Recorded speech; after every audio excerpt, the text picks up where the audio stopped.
David Brooks, who's the same one who wrote the article yesterday, he did another piece about Exodus and the Passover. So I'm not going to read the whole thing.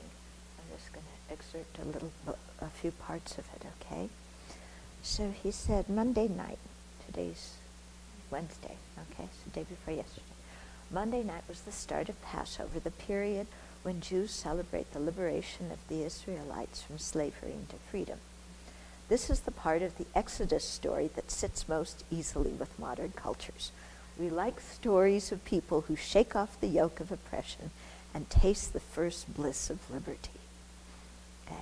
We like it when masses of freedom-yearning people gather in city squares in Beijing, Tehran, Cairo, or Kiev.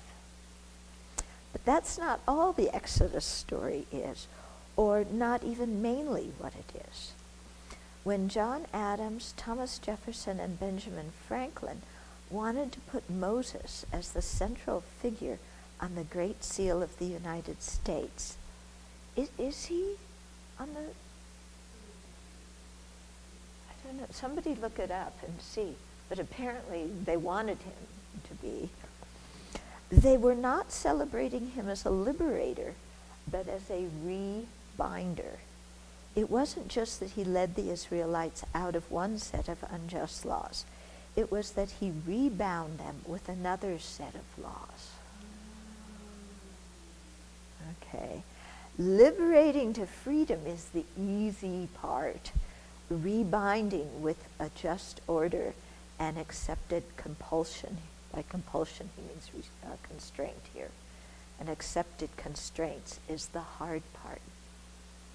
So it's true, isn't it? You know, I want freedom, get rid of all these people breathing down my back, make them go away, leave me alone, I'm going to do what I want to do. That's the easy part, rebelling, yeah?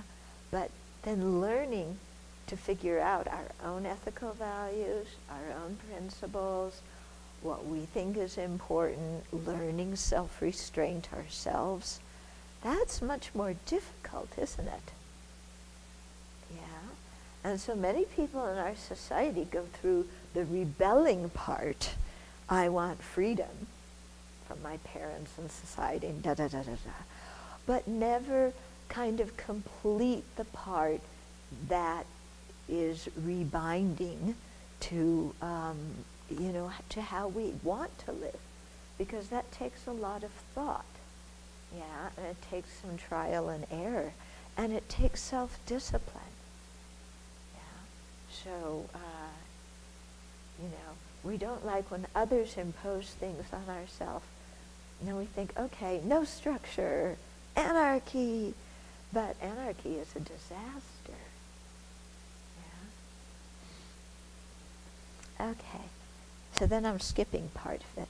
Oh no, then he said, America's founders understood that when you are creating a social order, the first people who need to be bound down are the leaders themselves, which is what is missing nowadays, isn't it? Yeah, the leaders are unbound. Okay. So this is you know, where the leaders are bound, you know, by common, you know, values and accepted things. This is a vision of obedient leadership. Leaders in the ancient world, like leaders today, tried to project an image of pompous majesty and mastery. But Moses was to exemplify the quality of anivut. Okay, anivut is a Hebrew word, means a soft answer to a harsh challenge. Yeah, silence in the face of abuse. But silence in the face of abuse does not mean that you let yourself be abused.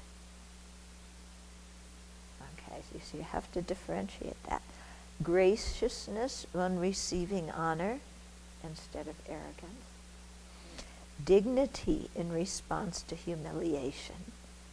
So not letting what other people say about you or do to you make you lose your sense of your own dignity and your self-confidence.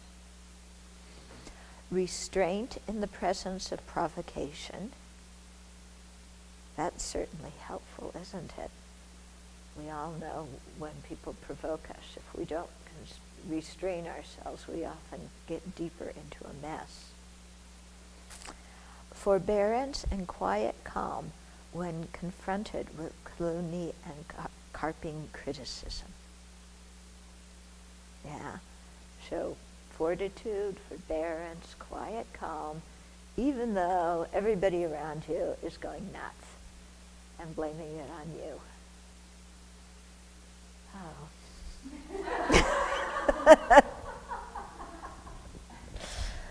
Okay.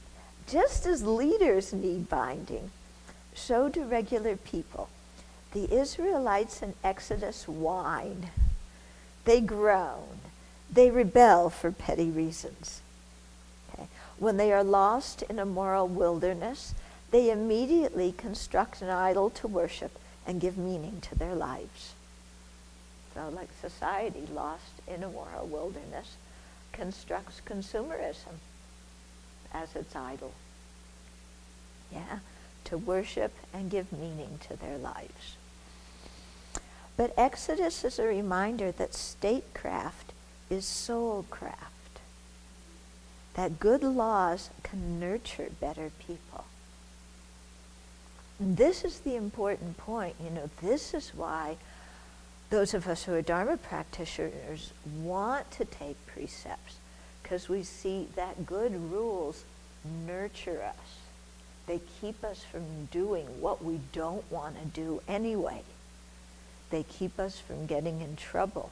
They maintain calm, and good relationships when we live together with other people.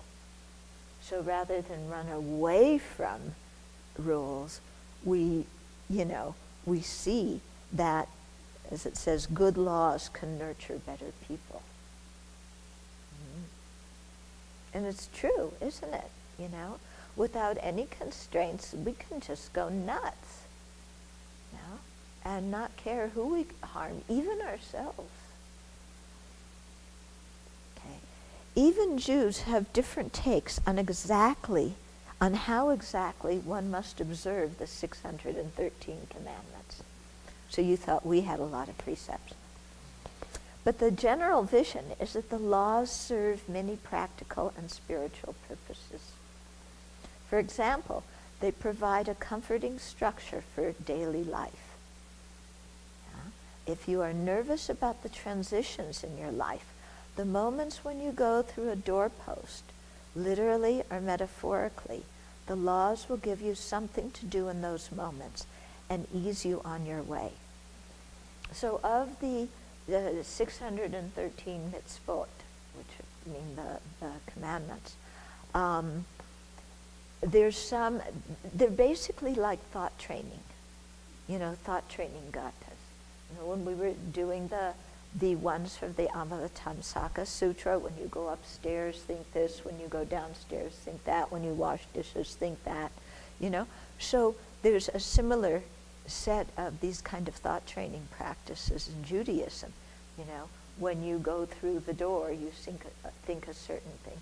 And you'll see on the doors of Jewish homes, they have the, I forget what you call it now. Yeah, mezuzah. Yeah, what's inside the mezuzah? Prayers of some sort. And you're supposed to kiss it or something, or touch it and kiss yourself. Yeah. And then they have certain robes that they put on and, things like that. So it helps to give meaning and structure to life.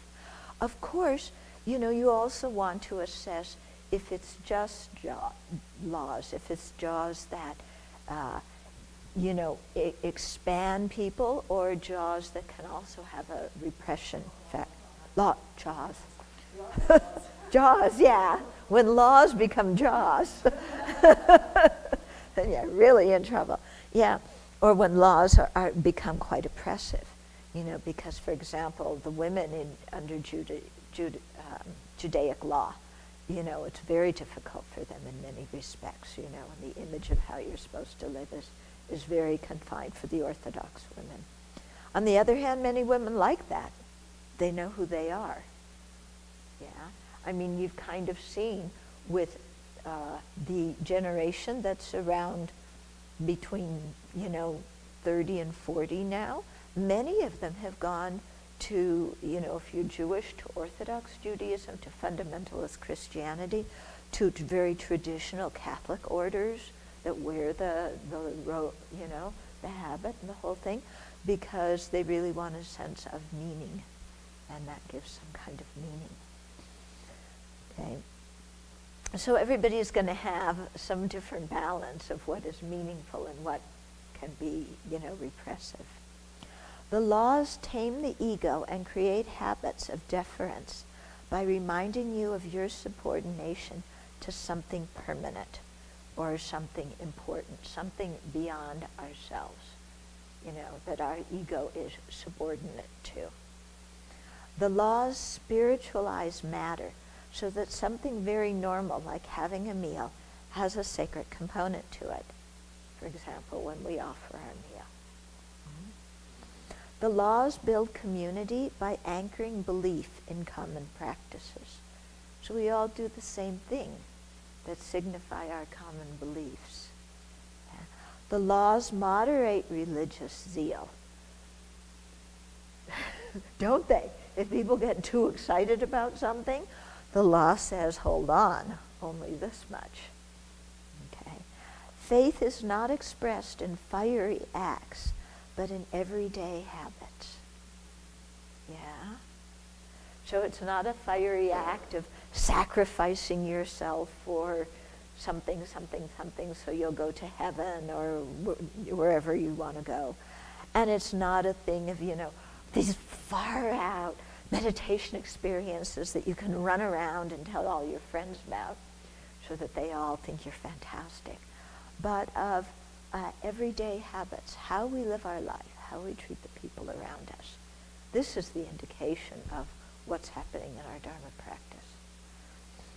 The laws moderate the pleasures. Yeah, keep us from being too hedonistic, keep us from using more than our fair share. They create guardrails that are meant to constrain people from going off to emotional or sensual extremes. Yeah. So sensual extremes being very hedonistic, running around after this pleasure and that. Emotional extremes of, all our, I'm going to save the world, I'm going to do this, I'm going to do that, and these people are wrong, these people are evil, we've got to destroy them. And, or my feelings are the most important feelings in the world, I have to tell them to everybody. Okay, so some kind of moderation. Huh? The 20th century philosopher Eliyahu Dessler wrote, "The ultimate aim of all our service is to graduate from freedom to compulsion." In other words, from freedom to constraint. Isn't that interesting? Yeah. And I want to mention here, that some people say regarding Tantra, when you're a Tantric practitioner, you are beyond moral precepts. There's no good, there's no bad. You don't need any of that. Okay? So when he says to graduate from freedom to constraint, it means that it's not in Tantra, you're beyond everything, you can do what you want. It's that you are so aware of how cause and effect works, how karma and its effect works, that you have the most impeccable ethical conduct. You have the most ethical restraint of anybody. So it's totally the opposite of what these people are saying, that you're beyond it. It's rather you've embodied it so much that you are it. Yeah. Exodus provides a vision of movement that is different from mere escape and liberation. The Israelites are simultaneously moving away and being bound upward. Okay? Like we're moving away from samsara, and by our precepts, the Pratimoksha precepts, Bodhisattva precepts, Tantra precepts.